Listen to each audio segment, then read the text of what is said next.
Okay, welcome to the video on the script operator. The script operator is one of the most powerful new features in Thinking Particles 4. It opens the door for programming your own script operators inside TP so that you can basically create your own operators, and you get to define the inputs and the outputs, what the rollouts look like, and what kind of processing and what it does. Those of you who don't know MaxScript, now is going to be a good time to learn. If you know MaxScript already, you will love this feature. It's pretty amazing. I have only been scripting for a little while, so I'm still getting going. But let's go ahead and dive in. What we'll do is first we'll take a look at what's required. We've got the TP startup script open up here, and you can see where this is located right now. It's installed it in our Max 2009 script startup directory.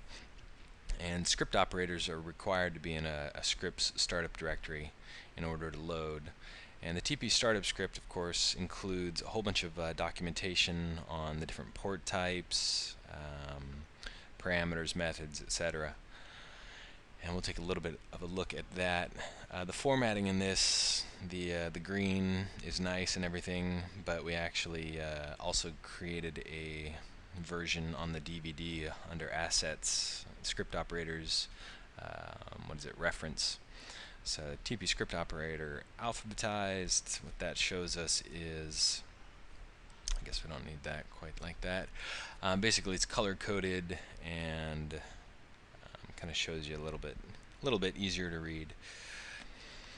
But anyway, we'll get back to that in just a second. What we want to do is go ahead and look at what's required to go ahead and create a script operator.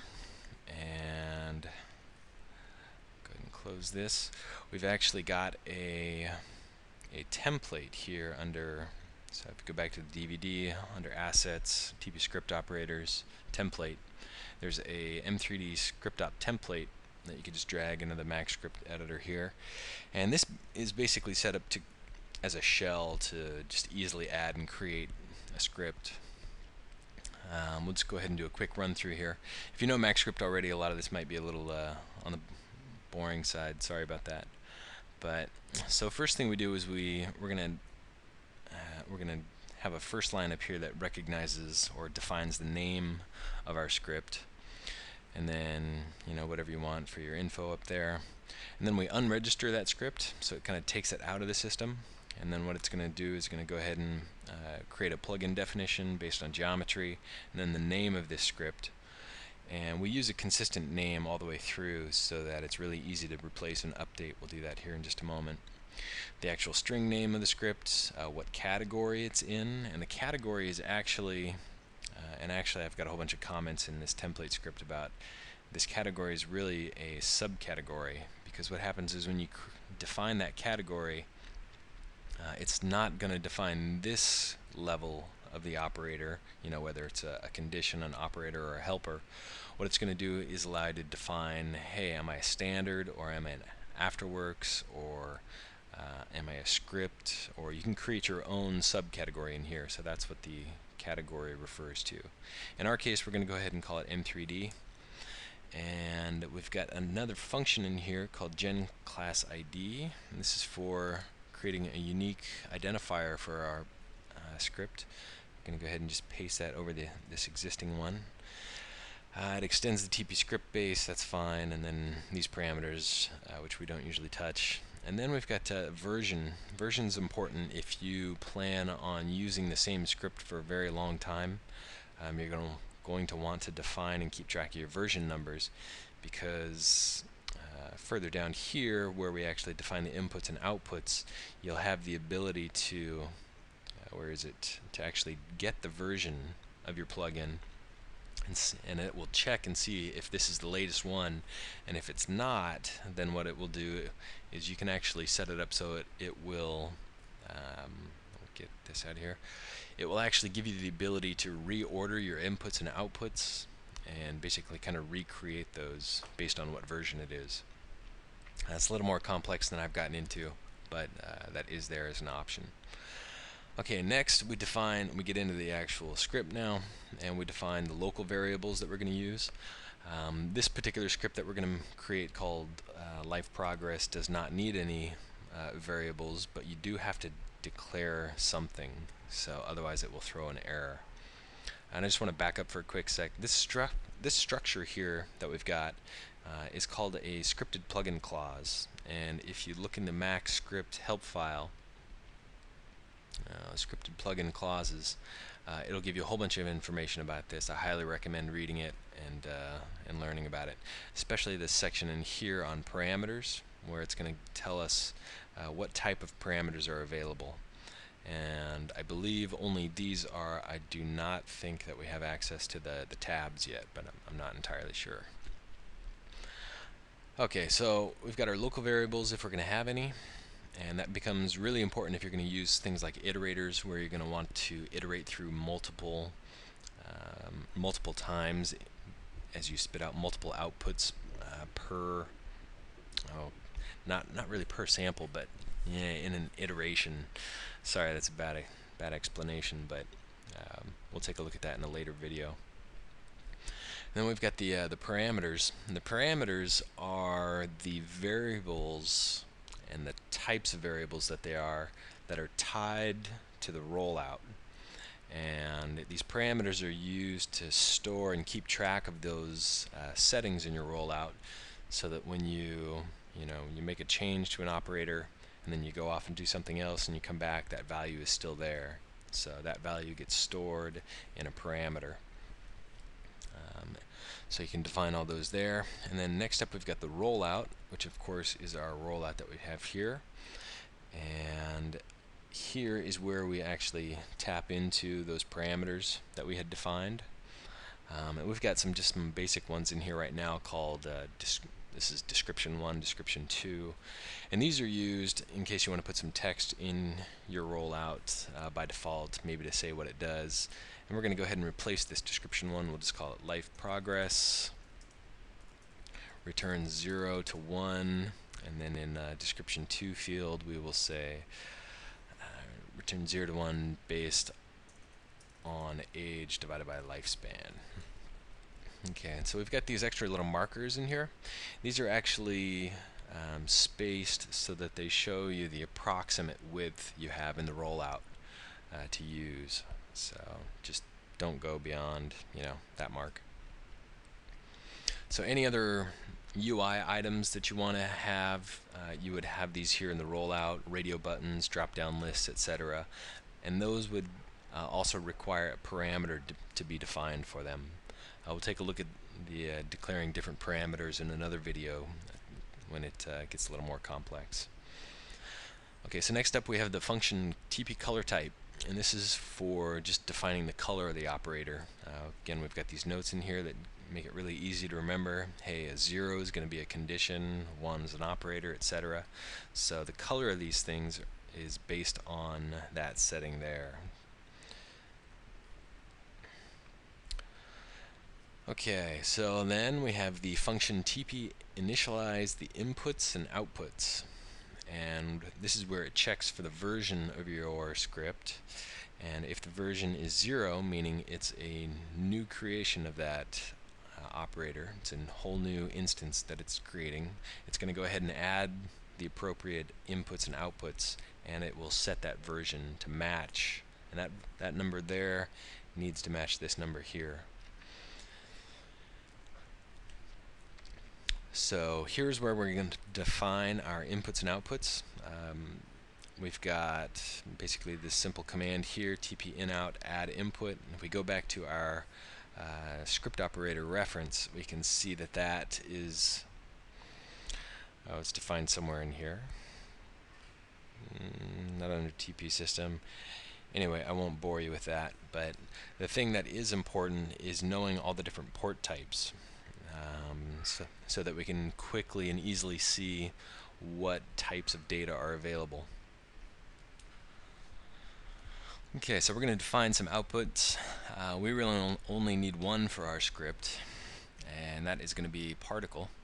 Because once we have the particle, we can go ahead and, based on the TP system commands, which is further down in here, TP system functions, we can do things like access the particle age, where we give this function a PID and it's going to return the time value and then we're also going to use the lifespan, so right in there. So once we have particle, we can automatically grab those pieces of information. Okay, and then our output again, for LifeProgress, it's going to be a scalar value, so float is what we want. And we're going to actually go ahead and rename this to age life, or actually we'll call it LifeProgress. And here we have these TP port flags, and these are pretty easy to guess what they mean. This port is required, so it's needed. And this output, generally outputs are not required, so we're just going to have that flag be none. You don't want to confuse your users too much by mixing those up, but that's possible. Okay, and so since this is going to be a new creation of this operator, and we're not going to be keeping track of a whole bunch of versions, we won't get into reconfiguring the inputs and outputs, but that is possible. So if you start managing versions of your script operators, you can actually add and resort your inputs and outputs there, and there's a whole bunch of functions for accessing those. Okay, so finally down here, TP calculate, and this is where all of the main processing of your operator is going to happen. So basically it's going to go into some checks here. Right now what's set up in the template is it's asking if the output ID is greater than or equal to 0. Well, the output ID refers to the outputs that we have here. Now we're only going to have one output, so our output is actually going to be 0. These are all 0 based. So if this operator is connected to something, if its output is connected to something, and that operator is going to be asking this script operator for some information, so that's when this TP out ID gets called. So if the output is greater than or equal to 0, meaning it's connected, then go ahead and get further into the processing. We'll check and see, hey, has my input number 0 changed? We've got this whole function here, input changed, and then we have to tell it which input we're interested in. And that would be for things or values that actually change, maybe like age or any speed, whatever, anything that changes, you can detect that. There are some other functions. Let's take a look up in there. We have things like input connected, where you can actually detect if the input is connected or not. So and that's actually the one that we're going to use, but before we get too far into this, we're going to go ahead and start restructuring this to be an actual operator so that we can actually test it as we go. So the script template is set up really easily to do that. We just click somewhere in between these characters up here at the top, press Control H, and now we're going to say LifeProgress. So it's going to replace all instances of that, and so we'll just say replace, and we will replace that one, this one, the name, down here at the very bottom where it actually registers our plugin, let's do that, and finally that top instance again. So now we're set up for LifeProgress. At this point, let's go ahead and just evaluate. So Control E, and over here in the listener we see that it recognizes LifeProgress, true and OK. So now when we come here into our TP UI, we can actually right click and come under helpers because we registered it as a helper, and we'll see the M3D category or subcategory and LifeProgress. So we drop that out there, and there we see our rollout and our 2 lines of text that we had for the description. Okay, so we've got our input requiring a particle and a LifeProgress coming out. Let's go ahead and start looking at what kind of processing we need to do. So we're going to, of course, the way that most operators work in TP is your output actually has to be connected to something in order for the operator itself to do anything, to perform any calculations. So we're going to go ahead and actually change this. We just want to know if the input is connected, because our input is a particle. If you had multiple particles in your system, then it would this would also register an update per particle. But we just want to know, hey, is the input connected? And if it is, then we want to, and this is a pretty common line that we have here, we're going to assign a local variable inside this function that says access the TP in out functions and get the in value or the input for input 0. So get the value coming into 0. So we're going to get that particle. So as you might expect, we're going to say, hey, the PID equals that particle coming in. Okay, and so here's the thing about this Mac script, and again, I am no expert, but those of you who are will know much more about it than I do. We have to do quite a few checks along the way here to make sure that the data is valid in order for it to not throw some errors. So what we're going to have to do is we're going to have to say if PID is not equal undefined, then go ahead and proceed, else undefined. Okay, so what we want to do now is, and so that just checks to see that we're actually dealing with a valid particle ID, and because there are some cases where that will throw an error. Okay, so now what we're going to do is we're going to go ahead and create some variables. We're going to create one called age, and we're going to set that to equal the TP system age and then our PID. You remember in our TP system interface here, we have the ability to ask it for the age of a particle. We have to provide the PID, which is an integer, and it's going to return to us a time. And that time is actually going to be in frame time. So what we're going to have here, age equals TP system dot age, and then the PID. So we're going to create that variable for age. Let's go ahead and then just print age as string, and let's go ahead and reevaluate this operator, and let's go ahead and create a particle. We only need one, and so we'll just leave it at the default 24 frame lifespan. So, and then we'll access the all particle group and access our operator, our new helper, LifeProgress. And we'll get a memory operator out here because that's one of the easiest ways to access different values. Because remember, our output actually has to be used in order for it to process. Okay, so now look at that. It starts to spew out our ages and frame numbers there. Let's go ahead and actually reset that. Start at 0. We get a 0. My age is 1, etc. So just as you would expect, except that our age includes a little F string in there. Now, there's a couple different ways you can treat that. Again, those of you who know Mac script will be much further along with this. We're going to go ahead and treat this age value as a float. Okay, so now we'll go ahead and evaluate again, and now you see that what we get is 0, 200, 400, 600, and the reason we get that is because it's actually returning the tick value of lifespan. We're set to film right now, so it's 200 ticks per frame. So every frame we go forward, it's 200 more ticks. Okay, and that's going to be fine. We can use ticks for this function. We'll go ahead and comment out that print, and now we're going to go ahead and set, you guessed it, our lifespan to be equal to TP system dot lifespan of our PID as a float, and then this time we'll also do the same. We'll print our lifespan as a string.